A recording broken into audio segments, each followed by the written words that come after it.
et bienvenue pour cette nouvelle vidéo. Aujourd'hui on va faire une nouvelle vidéo très rapide, c'est-à-dire que je vais vous parler de ma pile à lire d'août. Il est bien temps parce qu'il y a déjà quasiment la première semaine qui est passée. Du coup forcément il y aura des livres que j'ai déjà lus mais aussi des livres que je n'ai pas encore achetés parce que j'ai aussi mis des sorties livresques d'août dedans. Le premier livre qui faisait partie de cette pile à lire c'est Le Sabot de Sleipnir, donc Saga des Mers Grises, le tome 1 de Pierre Ephrata aux éditions Noir d'Absinthe. C'est un livre que j'ai déjà lu, la chronique est déjà disponible sur le blog et du coup il ne me reste plus qu'à le chroniquer en optique lecture. C'est une histoire que j'ai plutôt bien aimée. On va suivre des vikings et on va aussi suivre les divinités vikings, donc Odin mais aussi le facétieux Loki. Donc voilà, c'est un récit plein de surprises où on va aller à la conquête de terres inconnues et tout ça sous le regard de divinités qui nous jouent parfois de sale tours. C'est un roman très court donc voilà, je vous en dirai pas plus, n'hésitez pas à aller voir les liens dans la barre d'infos si jamais vous voulez en savoir davantage. Ensuite il y avait aussi Avec des si et des peut-être de Karen Ponte aux éditions Michel Lafon. J'ai adoré ce roman, c'est frais, c'est joyeux, c'est drôle, c'est un récit totalement parfait pour l'été donc j'avais bien fait de le mettre dans ma pile à lire d'août. Je l'avais commencé en juin mais j'étais pas trop dans le mood pour ce genre de truc, j'étais très stressée et du coup j'avais besoin d'autre chose. Moi quand je suis stressée il me faut du fantastique, de la fantasy, des trucs comme ça mais pas forcément un truc aussi feel good. J'ai adoré, je vous le conseille. La chronique devrait déjà être en ligne sur le blog donc n'hésitez pas à aller voir dans la barre d'infos encore une fois et puis on s'en reparle très rapidement en update lecture.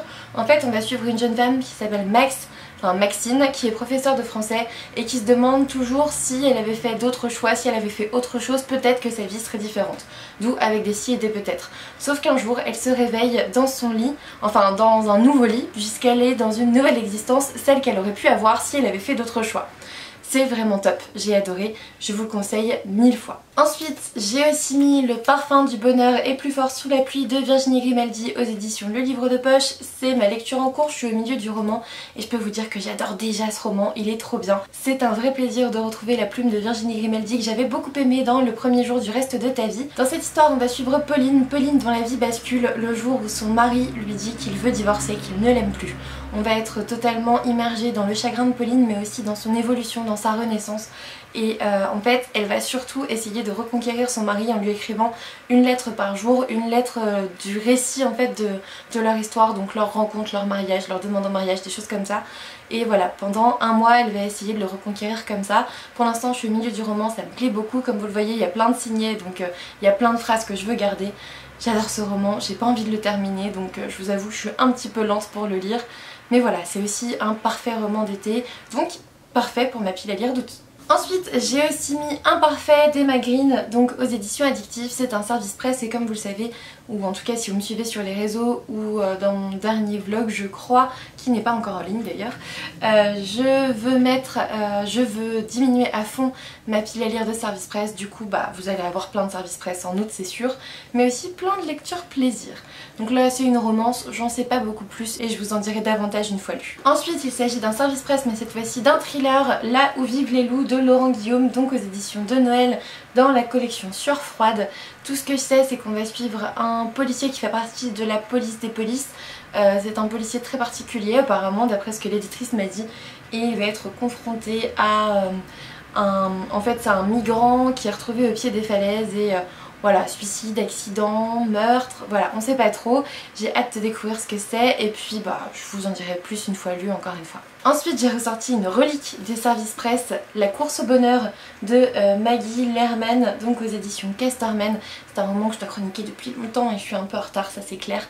J'avais trop envie de le lire, je sais plus du tout de quoi ça parle mais et j'ai pas envie de relire le résumé avant de le découvrir donc je vous en dirai plus bien sûr une fois lu comme je vais vous le dire à chaque fois, mais j'ai très envie de le lire aussi parce que le soleil, la mer, tout ça, ça m'a donné envie de le lire pendant août, donc je l'ai mis dans cette pile à lire. Ensuite j'ai aussi mis Angelika Varinen, le tome 1, Le voleur de bijoux de N.M. Zimmerman, donc aux éditions Flammarion Jeunesse. Ça n'est pas un service presse, c'est un roman que j'ai acheté pour ma petite cousine. Son anniversaire c'est la semaine prochaine, du coup je vais lui envoyer un petit colis pour son anniversaire et à chaque fois je lis les romans pour savoir s'ils sont vraiment adaptés à son âge en fait, parce que j'ai pas envie de lui offrir des trucs que j'ai pas lus et que je connais pas parce que c'est un petit peu délicat parfois, enfin vous doutez que si elle tombe sur un truc, bon c'est du 8-10 ans, normalement c'est bon, mais parfois elle a eu 7-8 ans et du coup forcément 8-10 ans parfois c'est un petit peu trop grand donc je le garde et je lui donne un petit peu plus tard, voilà. Donc je vais le lire très rapidement cette semaine, c'est écrit très gros, c'est magnifique à l'intérieur, c'est surtout pour ça que je voulais lui acheter. c'est trop beau. Donc voilà, j'ai hâte de voir ce que ça donne, j'espère que ça lui plaira. Ensuite, à nouveau en service presse, je vais lire Éclaircir les ténèbres de Nicolas Bouchard, donc aux éditions Snag. Il est paru en juin je crois. J'aime beaucoup le résumé. En fait on va suivre 4 hommes et aussi René Descartes, le philosophe, qui va essayer d'éclaircir les ténèbres, c'est-à-dire d'expliquer par autre chose que de la magie, que de la sorcellerie, des événements très étranges. Lui il va vouloir suivre la voie de la raison. Je sais pas trop ce que ça peut donner, j'ai pas vu d'avis dessus encore, mais j'ai hâte de voir ce que ça donne. Ensuite c'est un livre que je veux absolument lire en août parce que sinon je pense que je ne le lirai pas. C'est clairement une romance d'été et si je le lis après ça n'aura plus grand intérêt. Comment le faire craquer de Laurie Devore aux éditions Pocket Jeunesse. Alors une romance d'été je ne sais pas, mais un roman d'été c'est sûr. C'est un roman léger et du coup j'ai très envie de le découvrir.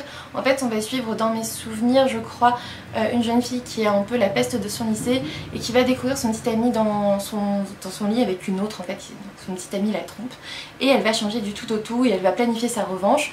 Et j'ai envie de lire ça cet été parce que pour moi ça fait très été. Donc je pense que c'est l'une de mes prochaines lectures parce que vraiment je veux pas lire en octobre quoi. Enfin voilà, donc voilà. J'en ai prévu pas mal hein, dans ma pile à lire d'août, mais en même temps j'ai un petit peu de temps, j'ai des jours off, donc je me dis que c'est clairement possible.